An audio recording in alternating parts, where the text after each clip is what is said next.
বন্ধুরা, লক্ষ্মী ঝাঁপি সিরিয়ালের আজকের পর্বে প্রথমেই দেখা যায় ঝাঁপি বলছে দীপকে দেখে যে আমি কি তাহলে কালকে রাতের মতো স্বপ্ন দেখছি নাকি এটা সত্যি। তখন দীপ বলছে সত্যি আমি এসেছি, আমাকে ফোন করেছিল, আমি দিল্লি এয়ারপোর্ট থেকে ফিরে এলাম তোর জন্য। তুই এত বড় বিপদে আছিস ঝাঁপি, তোকে আমাকে বাঁচাতেই হবে। তখন ঝাঁপি বলছে মা চারা লক্ষ্মী, তুমি আমাকে ওনাকে ফিরিয়ে দিলে। ঝাঁপি বলছে তোমার কি অসীম লীলা মা ছাড়া লক্ষ্মী। তখন দীপ বলছে আমি জানি কোনো চক্রান্ত করে তোকে কেউ ফাঁসানোর চেষ্টা করেছে, তুই চিন্তা করিস না, আমি এই পাক থেকে তোকে তুলে নিয়ে আসবো।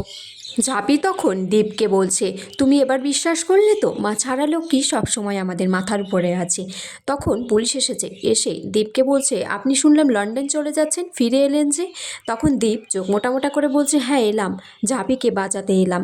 তখন পুলিশ বলছে চোখ মোটা করে কোনো লাভ নেই, ঝাঁপি এবার যা করেছে ওর কোনো নিস্তার নেই। তখন সেখানে শ্রাবন্তী নামে একটা লেডি পুলিশ কনস্টেবল এসেছে, যেটা দীপ খবর দিয়ে নিয়ে এসেছে। তখন সুকুমার পুলিশবাবু বলছেন যে ম্যাডাম আপনি এখানে। তখন বলছে হ্যাঁ, ঝাঁপিকে বাঁচানোর জন্য, এই চক্রান্ত থেকে ফেরানোর জন্য আমাকে এখানে আসতেই হতো। তাছাড়া তোমার নামে যা যা রেকর্ড আছে সেটা জানলে তো, তাই আমাকে এখানে আসতে হয়েছে। তখন দীপ বলে যে আমরা এমন একটা পুলিশ স্টেশনের আন্ডারে রয়েছি যেখানে সুকুমার বাবুর মতো একজন পুলিশ অফিসার রয়েছে। ঝাঁপিকে তারপর লক আপ থেকে বার করা হয়। তারপর মেয়ে পুলিশটা সে দুটো ডাকাতকে বন্দুক ধরে বলছে সত্যি কথাটা বল। তারপর বন্দুক থেকে একটা গুলি বার করে, তখন বলছে দ্বিতীয় গুলিটা কিন্তু তোদের মাথা দিয়েই যাবে, সত্যিটা বল। তখন ডাকাত বলছে যে ঝাঁপির এখানে কোনো দোষ নেই, ও কোনো রকম ডাকাতি টাকা নেয়নি, আমাদেরকে বলা হয়েছে আমাদের উপর একটা সর্দার আছে, এই বলেছে আমাদেরকে এই কাজ করতে। এদিকে ইনকা রনিতকে বলছে আমি একটু কাজে বাইরে গেছিলাম আর শুনলাম তুমি নাকি ঝাঁপির সাথে ডিল করতে গেছো, কিন্তু খুব দুঃখ পাচ্ছি যে তুমি সেই ডিলটাতে হেরে গেছো, ঝাঁপি তো কিছু মানেইনি।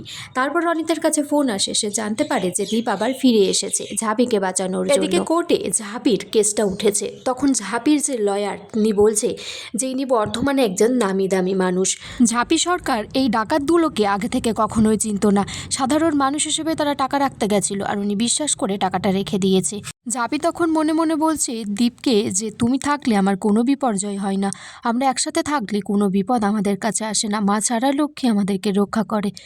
তখন ডাকাত দুটো বলে যে হুজুর আমাদেরকে জোর জবরদস্তি বলা হয়েছিল এই বয়ানটা দেওয়ার জন্য, মিথ্যে কথা বলানোর জন্য আমাকে এই ম্যাডাম জোর জবরদস্তি বলিয়েছে। তখন সেই সুকুমার বলে পুলিশটি একটা ভিডিও করেছিল যেখানতে শ্রাবন্তী পুলিশ ম্যাম ওই গুন্ডা দুটোকে মেরেছে আর ওদেরকে বলেছে এনকাউন্টার করে দেবে। তখন জজ সাহেব বলছে যে এটা তো অন্যায়, জোর জবরদস্তি কাউকে দিয়ে স্বীকার করালে আমরা সেটা মেনে নেব না, তাহলে আজকে ঝাঁপি সরকারের কোনো নির্দোষ প্রমাণিত হলো না। জজ সাহেব তখন বলছে শ্রাবন্তী পুলিশ ম্যামকে যে আপনি যেভাবে আইনটা ভেঙেছেন আজকে গোটা পুলিশ অফিসারদের মুখে কালি পড়ল।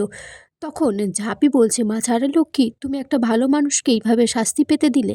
বন্ধুরা, আগামী পর্বে দেখা যায় ঝাঁপি আর দীপ পালিয়ে যাচ্ছে, দীপ ঝাঁপিকে প্রিজন ভ্যান থেকে নামিয়ে নিয়ে মোটর সাইকেলে তুলেছে, বলছে তাড়াতাড়ি চল ঝাঁপি, পালাতে হবে।